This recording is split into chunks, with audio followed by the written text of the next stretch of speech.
इस गार्डन के अंदर मैं कोई भी पेस्टिसाइड का या नीम ऑयल का भी यूज नहीं करती। तो लीव्स अगर देखें तो सबसे पहले उन्हें रिमूव कर दीजिए। गमले के अंदर ड्रेनेज सिस्टम ऐसा होना चाहिए पानी आपकी मिट्टी एब्जॉर्ब कर ले। मैंने यहाँ इस पौधे को यहाँ से प्रून किया और उसके अंदर से ये और एक ये स्टेम। ये आलू को मटर का सहारा मिलता है। जहाँ पर हम आलू लगाते हैं हम वहाँ मटर भी लगा सकते हैं। Hello friends, welcome back to the gardening place. ये जो आप देख रहे हैं इतने सारी हरियाली, इतनी सारी सब्जियां एक साथ लगी हुई, जहाँ पर भी देखेंगे वहाँ हरियाली है, खूब सारे फूल हैं, खूब सारी सब्जियां हैं यहाँ पर और 4000 से भी ज़्यादा पौधे हैं जिसकी मैं देखभाल ऑर्गेनिक तरीके से करती हूँ। देखिए कितना सुंदर तरीके से सब्जियां यहाँ पर हो रही हैं। सीजन की सारी सब्जियां मिलती हैं यहाँ पर। ये जो भी नज़ारा आप अपने आंखों के सामने देख रहे हैं ये एक टेरेस है, ये एक छत है जहाँ पर मैं ऑर्गेनिक गार्डनिंग करती हूँ और मैं अपने गार्डन को ऑर्गेनिक यानी कि जैविक तरीके से अपने गार्डन को मेंटेन करती हूँ। इस गार्डन के अंदर मैं कोई भी पेस्टिसाइड का या नीम ऑयल का भी यूज़ नहीं करती।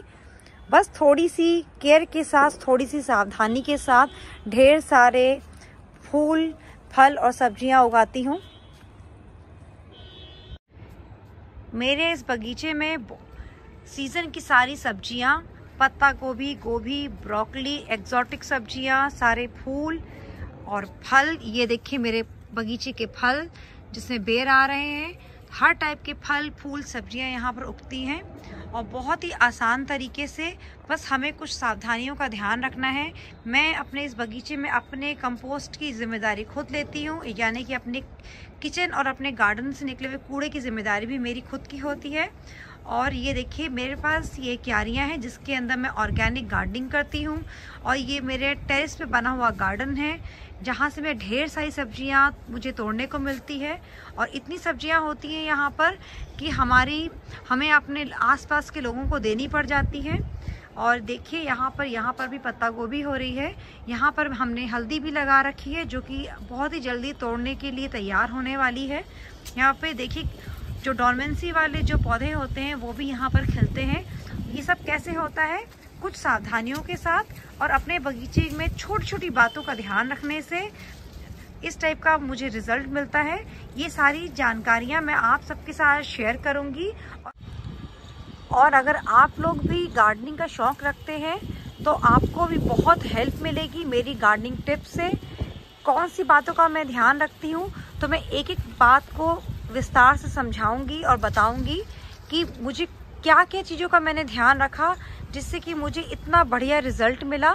मैंने कभी भी गर्मी में इस बार तोरी लौकी खरीद के नहीं खाई, हर चीज़ अपने घर से उगाई, घर में खाई।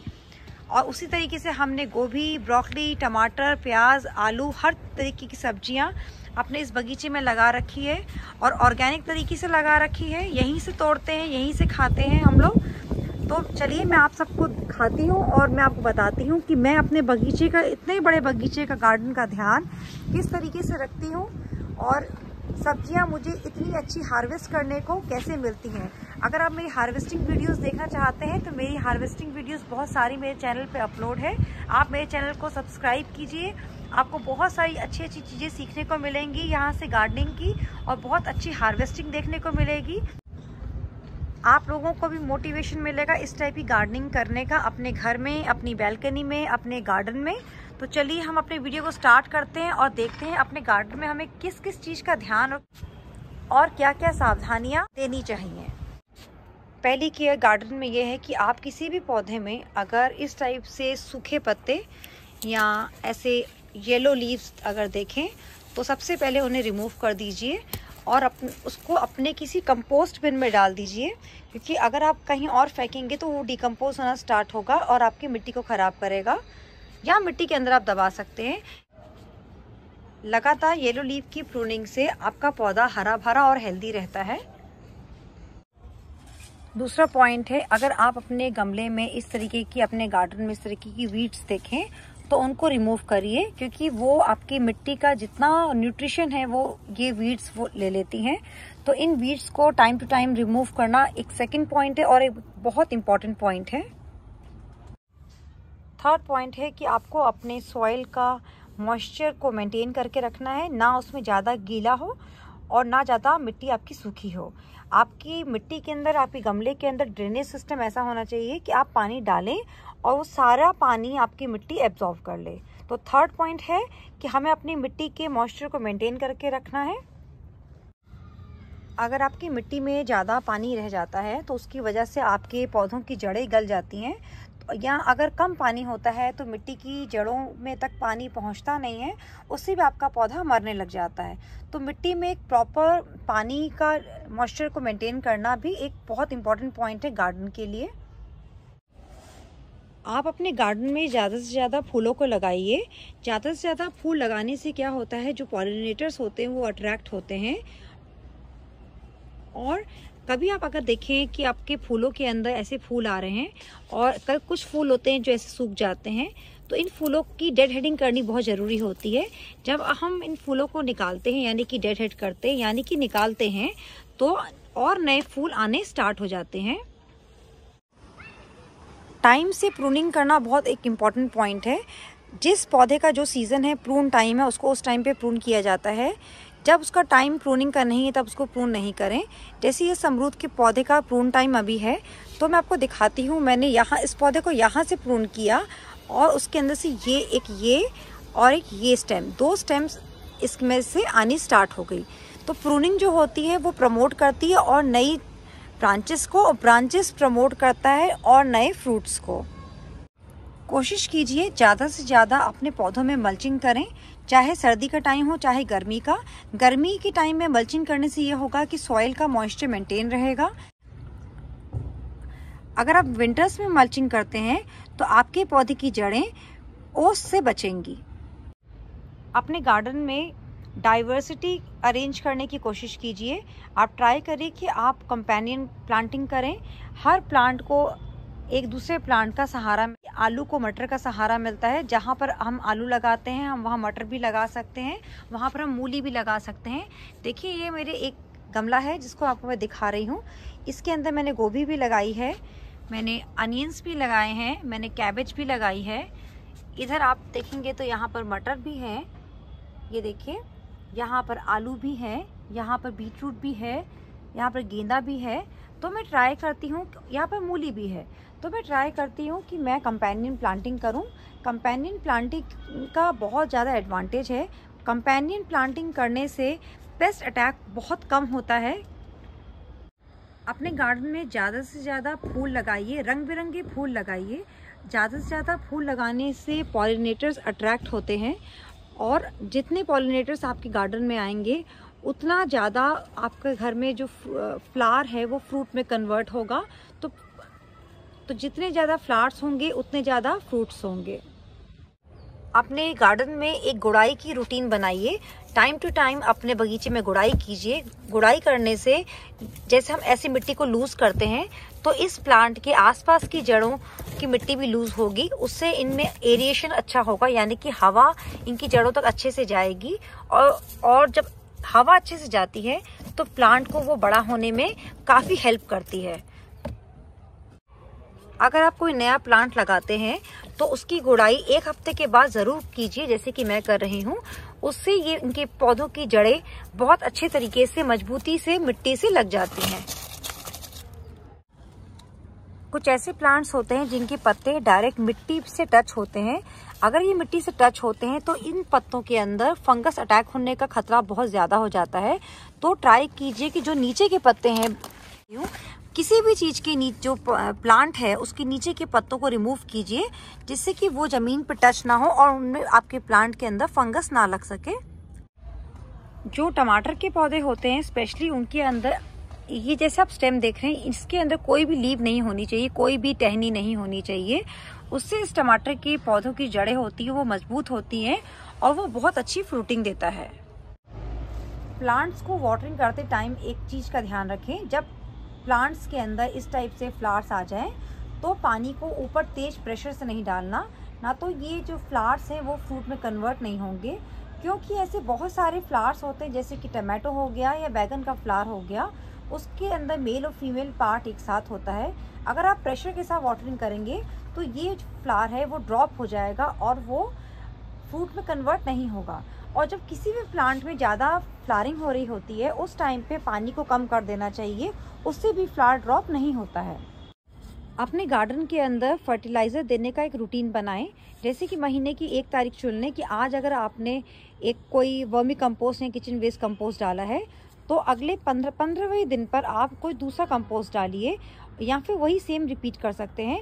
लेकिन ये नहीं आपने आज डाला, आपका मन किया कि मैं परसों चलो ये भी डाल देता हूँ या डाल देती हूँ तो वो डाल दिए, ऐसे नहीं। जैसे हम भी एक साथ खाना डाइजेस्ट नहीं कर पाते, ये प्लांट्स भी एक साथ खाना डाइजेस्ट नहीं कर पाते हैं, तो इनको एक इंटरवल पे यानी कि एक रूटीन के साथ फर्टिलाइज करना इम्पॉर्टेंट होता है। हमेशा अपने गार्डन का खाली टूर भी लिया जाना चाहिए, क्योंकि आप अगर अपने हर पौधे को अच्छे से ध्यान से देखेंगे तो आपको पता चलेगा बहुत सारे पौधे हैं जिसके अंदर हो सकता है कीड़े लग गए हों। तो हर पौधे को विजिट करिए, एटलीस्ट 2 मिनट का टाइम हर पौधे को दीजिए और उसको अच्छे से उसकी हेल्थ को चेक करिए। और अगर कोई कीड़ा लगा है जो कि हाथ से हट सकता है, जैसे कि मिलीबग्स अगर स्टार्ट होते हैं आप हाथ से भी उसको हटा सकते हैं, तो उसको तुरंत हटा दीजिए। अगर आपने अपने गार्डन में ऐसे गांठ वाली सब्जियां लगाई हैं जैसे कि चुकंदर, मूली, आलू, गाजर, तो अगर जैसे ये चुकंदर है, चुकंदर की गांठ ने दिखना शुरू कर दिया है तो मुझे अभी चुकंदर की गांठ और मोटी चाहिए, तो मुझे क्या करना होगा कि आसपास की मिट्टी से मैं चुकंदर को मेड़ चढ़ाऊंगी। यहाँ पर ये देखिए, जैसे कि मैं चढ़ा रही हूँ, आपको ऐसी मेड़ चढ़ानी है इस चुकंदर के ऊपर। उससे क्या होगा कि इसकी गांठ मोटी होने लग जाएगी और मुझे अच्छा सा चुकंदर हार्वेस्ट करने को मिलेगा। और अगर सर्दी का टाइम है, आपने इस तरीके से धनिया, पालक, मेथी, जो पत्तेदार सब्जियां होती हैं वो लगा रखी हैं, तो और आप जैसे मैंने अभी हार्वेस्टिंग की, आप देखें धनिया ऊपर से कट है, इस स्टेज पे आपको क्या करना है, मेरे पास ये किचन वेस्ट कंपोस्ट है, इसके ऊपर डाल देना है जिससे कि धनिया अपनी एक अच्छी ग्रोथ ले सके। तो ये तरीका होता है पत्तेदार सब्जियों को फर्टिलाइज करने का। इस तरीके से फर्टिलाइज करने से इस धनिया की हार्वेस्टिंग मुझे कम से कम 4 से 5 बार मिलेगी और अच्छा धनिया यहाँ से तोड़ने को मिलेगा। जब आपने अगर गोभी लगा रखी है, गोभी का पौधा इतना बड़ा हो जाए जितना आपको मेरा दिख रहा है, देखिए ये होगा करीबन 4 इंच का, तो आपको इस टाइप की कुछ मेड़ बनानी है चारों तरफ उसके। और जब आपका गोभी का पौधा इतना बड़ा हो जाए यानी कि 6 इंच का, आपको मेड़ तो बनानी ही बनानी है, साथ में उस मेड़ के आसपास आपको थोड़ी सी वर्मी कंपोस्ट या किचन वेस्ट कंपोस्ट डालिए। और उस कंपोस्ट को डालने के बाद आप फिर से एक बार मेड़ बनाइए गुड़ाई करके। इससे आपको क्या होगा कि मैं आपको रिजल्ट दिखाती हूँ। आपको इस टाइप की गोभी जैसे मेरे यहाँ हो रही है, ऐसी गोभी हार्वेस्ट करने को मिलेगी। तुलसी जी का पौधा तो हर घर में होता है। अब सर्दियों का टाइम आ चुका है, हमारा पहला काम होना चाहिए तुलसी जी के ऊपर की जितनी मंजरी है, जो बीज मंजरी यानी कि जो छोटे छोटे बीजे आते हैं, इनको कट कर दें हम और उनको ऐसी जगह पे रखें जैसे कि मैंने रखा है, शेड में रखें या इनके ऊपर कोई कपड़ा डाल दे जिससे कि इनके ऊपर ओस की बूंदें ना लग पाएं और आपकी तुलसी जी अगले गर्मियों के लिए भी तैयार रहें। और तुलसी जी के गमले में इस तरीके से मल्चिंग करते हैं जैसे कि मैंने की है, सूखे पत्तों से। इससे भी ओस की बूंदें उनकी जड़ों पे डायरेक्ट टच नहीं होंगी और आपकी तुलसी जी नेक्स्ट सीजन के लिए यानी कि गर्मियों के लिए बिल्कुल हरी भरी रहेंगी। लास्ट पॉइंट है, अपने किसी भी टूल को, अपने गार्डन के टूल को आप अच्छी तरीके से साफ कीजिए। अगर इस टूल के अंदर कोई गंदगी रह जाती है तो या कोई ऐसा हो सकता है कि कोई ऐसा बैक्टीरिया या फंगस या वायरस आपके किसी मिट्टी में हो और आपने कहीं और जाके उसको यूज कर लिया, तो वहाँ का वायरस या वहाँ का फंगस या बैक्टीरिया दूसरे पौधे को भी कैच कर जाएगा और आपका पौधा खराब हो जाएगा। तो अपने टूल्स की टाइम टू टाइम क्लीनिंग करना उतना ही इम्पोर्टेंट है और सबसे इम्पोर्टेंट पॉइंट है एक्चुअली। तो आप सबने को मैंने जितने इम्पोर्टेंट पॉइंट मुझे पता थे और जैसे मैं अपने गार्डन की टेक केयर करती हूँ, तो मैंने उन सब पॉइंट्स को डिस्कस किया। और इस तरीके से अगर आप अपने इन पॉइंट्स को कहीं लिख लें अगर आप अपनी एक रूटीन बना लें तो आपके प्लांट्स भी बहुत ज़्यादा हेल्दी होंगे। आप मानेंगे नहीं, आप सब लोग, क्योंकि ज़्यादातर गार्डनर्स ये कहते हैं कि हम नीम के तेल का यूज़ करते हैं। मेरे पास नीम का तेल है भी नहीं और मैं अपने गार्डन में नीम का तेल यूज़ करती भी नहीं हूँ। मैंने क्या किया है, मैंने नीम की पत्तियों को तोड़कर उनको पानी में भिगो कर रखा है और बहुत कम अगर मैं देखती हूँ तो मैं उनका स्प्रे करती हूँ। अदरवाइज़ मेरे प्लांट्स में बिल्कुल ज़रूरत नहीं पड़ती किसी भी तरीके की स्प्रे की। अगर मुझे कोई लगता है कोई पेस्ट अटैक हुआ है, कोई मिलीबग है या फिर कोई एफिड अटैक है, एफिड अटैक को मैं पानी से वॉश कर देती हूँ अच्छे से। अगर मिलीबग्स होते हैं तो उतने एरिया को मैं प्रून कर देती हूँ। मैं बहुत ही ईजी गार्डनिंग करती हूँ और जो मैं आपको टिप्स बता रही हूँ और उन सब टिप्स को मैं फॉलो करती हूँ। अगर आपको मेरा वीडियो अच्छा लगा हो तो मेरी वीडियो को प्लीज़ लाइक कीजिएगा, शेयर कीजिएगा और मेरे चैनल को सब्सक्राइब कीजिएगा। Thank you so much. Thanks for watching.